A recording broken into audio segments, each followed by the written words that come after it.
Hey guys, this is going to be the hardest video I have ever made. This is not clickbait, so if you have difficulty dealing with very heavy issues, this might not be a video where you want to watch, but let's get to it. So I'm going to skip past my childhood and most of my career because that would make this video way too long, and we're gonna switch forward straight to 2012. I moved to Holland with an, at the time, girlfriend, and we were going to start a family together. She was pregnant. I let go of all my performing jobs and I got several jobs teaching instead. Now, she decided she wanted an abortion instead. And although I was against the abortion, I've always believed that it is a woman's right to choose. That's my personal opinion. I know it's not everyone's. And I do believe to practice what you preach. So I supported her through the abortion against my own wishes. And of course, right after the relationship was over, that was just, it could not recover. Now, I was already distraught, but I decided I was going to put all my love and energy into teaching the next generation. One artist in particular, who I'm going to call Janet, though, to protect her, because I don't want people to be able to Google her, that's not fair to her, and her mother, Jane Doe. Among those were two of my very, very best, and I immediately helped coach Janet and Jane on how to get her in the field as quick as possible, also in casting agencies because she was really that good. And by the time she was 8, she was literally performing for a salary. I can't say which shows because then you can look her up. But she was doing show after show after show, and she's basically never stopped working.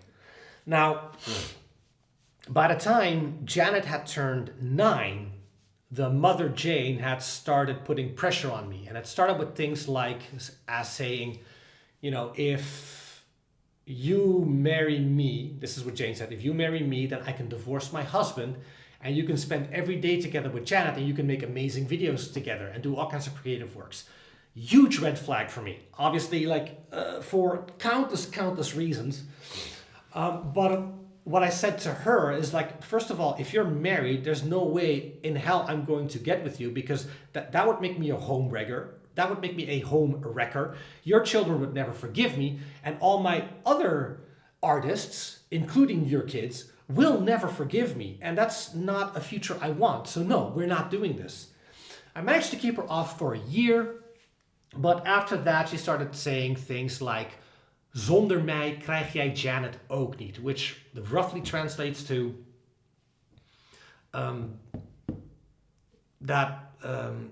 if she couldn't get me, I would no longer get to spend time with Janet. And that scared the hell out of me because that meant I had to choose between being coerced and being erased. Now, I don't know how this goes for most victims of coercion, but for me, that felt, I already had nothing really going for myself except what I was doing with my artists. So being forced with just picking coercion over erasure was the only real solution I had. And I was investing every cent I made back into my artist. I paid more than $10,000 for a camera, for microphones, for lights, for studio rental. The Runway Run video cost €3,500 just to film. And I didn't care because I loved seeing my artists just grow in ways you can't imagine. They have become such good dancers. They've graduated from Lucia Martas, from AHK, from the Royal Conservative, from Fontes, from Albada. They're incredible artists. Almost all of them are professional now. The youngest one is 19. My oldest artist is 31. And they, in some cases, are better dancers than I ever was, which is the best compliment a student can give their mentor, that they grow past what they can give them. It's an incredible blessing. And so, yeah, I just couldn't handle the thought of becoming erased. Now, hang on. The coercion started getting uglier as it grew over time. First, she started calling me things like her private gigolo, which really made me sick. But also she would start doing really cruel things, like she would say, hey, if you come over Wednesday early, that's when on a primary school up to age 12 is out early. If you come over on Wednesday, then you guys can do some cooking stuff together. Janet loved the way I cook. And after that, you guys can work on videos, which will be fun. I said, sure, that's fine. And then, sure enough, she sent to me as well. En als je een uurtje vroeger komt, dan heb ik ook nog wat aan je. Which translates to, if you come an hour early, then I can still benefit from your time here. Which essentially just means come an hour early so I can... So fine, the whole... so I went an hour early. I brought ingredients so we could do the cooking afterwards. Jane gets her way with me, and then as Janet, though, is coming up the walkway to her own house, Jane has the gall to look at me and go, hey, kijk, je echte vriendin is thuis. Which translates to, look, your real girlfriend's home. And she's talking about a 12-year-old. After that, the mother Jane left the house, leaving me alone with Janet in the house for 4 hours. Now, I want to say this very clear, and this goes for all my students, and I am willing to say this on a polygraph, I have never crossed a single line, not verbally, not psychologically, not emotionally, not physically, and sure as hell, not sexually. And that goes for every single student I've ever had. So the fact that I was being put in this predicament where a woman would coerce me and then leave me alone in a house, a woman who was already willing to do such weird things, really messed with me. But it made me think, the more she did that, the more I wanted to protect Janet from this truth. And then the mom started sending me lewd photos of her underage daughter. And I'm talking in her underwear, laying on the bed, in the bathtub, taking a shower, just full-blown nude. And I was so confused. I didn't understand why she was doing it until later I found out that this is a tactic that coercers do to make their victims feel complicit. Because the victim feels dirty now because you've got these photos. I took these photos to the cops and asked them to pursue Jane because I was just completely furious about everything that was going on. And the cops said to me, het is geen kinderporno, maar ik zou die foto's wel verwijderen. He basically said it didn't qualify as child. But he did think I should erase those photos. And I said, I'm more than happy to erase those photos if you open a dossier and you pursue this woman. And the cop said, we can't, because the woman has the right to photograph her own children. But those photos are incredibly sensitive, so if I were you, I would erase them. To which I said, there's no way in hell I'm erasing the only proof I have that the woman behaved in such a way. So I took those photos, I put them on a USB drive, and I locked them up in a vault somewhere. If I can get the judiciary branch, the Openbare Ministerie, a prosecutor, to pursue her, then I would take those pictures to them and be like, okay. But it got so out of control, and she even called me her personal gigolo at some point, which really made my skin crawl. And then, at some point, of course, Jane had had enough. She had had her fill. It was after 5 years of her having her fun. And then, of course, she wanted to erase me anyway, which made me absolutely furious.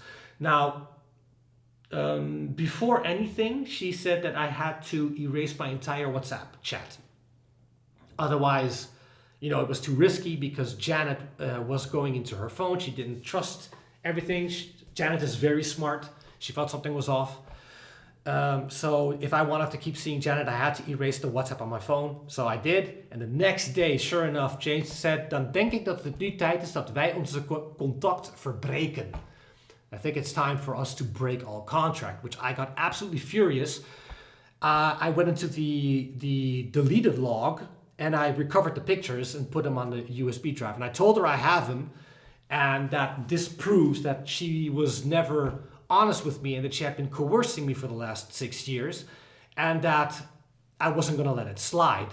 To which she went to the police to say she didn't feel safe around me anymore. The legal system is a bit weird when it comes to that stuff. Anyhow, as before, Jane weaponized her daughter Janet against me, but now in the opposite way. Instead of toll boothing her with time and things, she made Janet block me on all social media accounts. I'm not allowed to see her kids, of course. They're not my kids, so I have no rights of any kind. They're not my siblings either. It's, So she put me on full block. I haven't seen her children since, and there's really nothing I can do. So what now? Well, yeah. I decided to bring, why am I making this video? Maybe let's start there. Things were looking up for a while. We were making video after video, cover after cover, and my students were really being seen. And sometimes even the original artists would see our covers and be like, nice work, guys. And 40,000 subscribers on YouTube is nothing to sneeze at. It's not Matt Stefanina or Millennium level quality, but it's decent stuff. And we do have one viral video, which was Despacito. The videos do okay. So I wanted to keep going, but I couldn't. I couldn't anymore because I no longer trusted myself, my students, or my parents, or my students' parents. Because once that level of trust has been broken so deep, I just, whenever I choreograph, whenever I edit a film or make music, I just, this is what happens, and I can't make videos this way. So 3 years ago, all the videos just stopped. Because, even though my co-artists at this point have gotten so good that I can rely on them in so many ways, without me at the helm, it gets difficult to do, because you need someone that's really, really trying to push through. Okay, hang on. So I couldn't do it anymore. And so why is this video? Well, first of all, it's to those people that do actually watch our videos. And that is an apology to you guys, that I just stopped, no warning, nothing said. That's not great. It's not fun. It's unpleasant. And I feel bad that I just stopped producing. Secondly, to all my artists that I've trained, that are professionals, that are doing so well, I am sorry that I never told any of you what was going on. I don't think any of you were ready to hear it. Some of you were as little as 9 years old. No, sorry, some of you were as little as 6 years old when this started happening. Now you guys are 19 and over. It's, this type of truth, it's never convenient to hear something like this about someone you know. And those who worked with me will know who this is. So that is really rough to hear. And it makes it even worse that Jane is a professional psychologist. So she knows exactly what she's doing. She knows the game she's playing. She knows exactly how to manipulate the whole thing. And it's an awful experience. So I am sorry to my students that this is how you had to find out, that all of a sudden the phone calls stopped coming, the apps started rolling, the schedules, the suggestions stopped pouring in. I am sorry. I know that we had a good thing going. I loved what we had going. I love all my artists, and I am super proud of every single one of you. Again, Lucia Martas, Fontis, Albeda, professional shows in circuses, talkovers in Nickelodeon. My artists are all over. They're really, really good. And some of them are also teaching, and they're teaching really, really high as well. I am extremely proud of them, and I am so sorry that I could not keep this up. Thirdly, why am I doing this? Well, when the cops decided that this wasn't pursuable, I felt like this is not okay. You look at the Epstein cases, you look at Ghislaine Maxwell, you look at Diddy, and the more people keep quiet, the more people get away with this sort of behavior. And I don't think that's a good lesson for anyone to know. So, of course, you can forgive a parent that does something bad. You can forgive a sibling that does something bad. But there are certain boundaries that I think we all need to have in place, even when dealing with our own relatives. My grandfather was a fiend. He was a lawyer, and he only represented the worst of the worst: drug dealers, murderers, rapists. It's not a word. And high-profile cases for lots and lots of money. And he kept very, very nasty people on the street. And at some point, when I was 17, I said, "Look, I don't care if what you are to me by blood. You are not my grandfather anymore. And I don't want to spend time with you anymore, because your life choices are not life choices that I can abide by. You empower very vile people. And I want nothing to do with that." And I distanced myself from him. And I think there are boundaries that you have to set. Now look, it's always different when your parent does something really bad and turns their life around. Let's say hypothetically Jane apologizes to her daughter Janet for the things that happened. Then of course I'll understand that Janet wants to forgive her mom. But I do think it's important to realize what your mom is capable of. I have very, very strict boundaries in place with like my step-parents, Philippe, who used to beat his kids and say, "I beat you out of love." When he talks about God, I say, "You are a complete moron.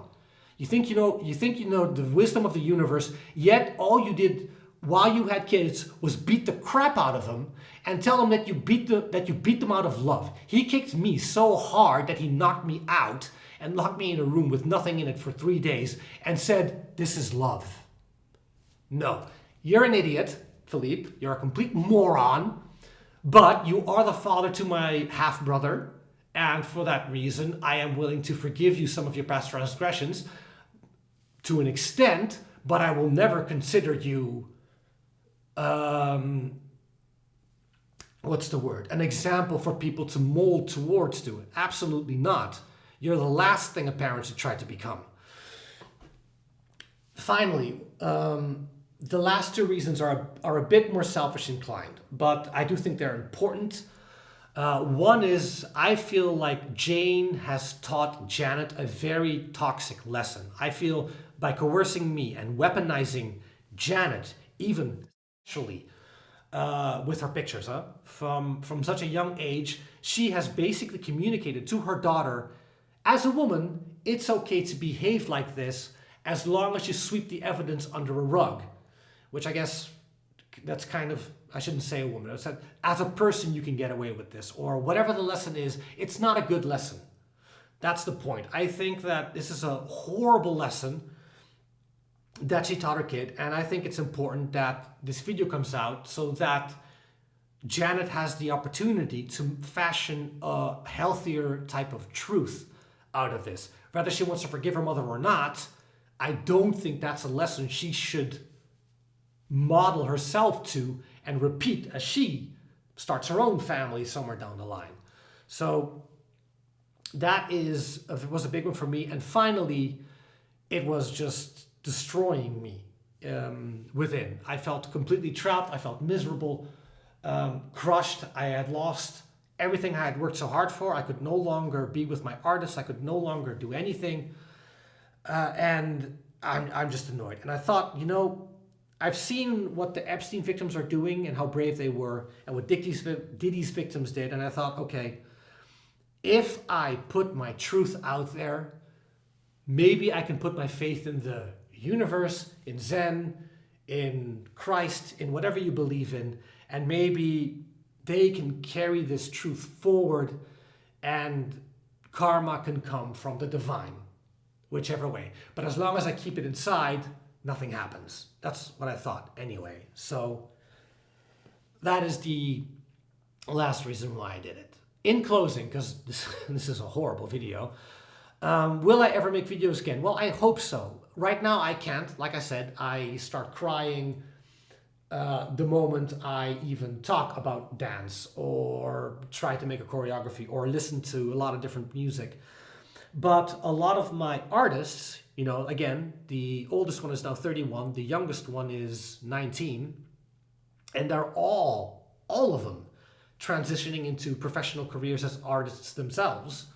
So who knows? Maybe as this truth settles, I'll be able to make videos again. Maybe my artists will start their own things and they'll want me to help them make videos.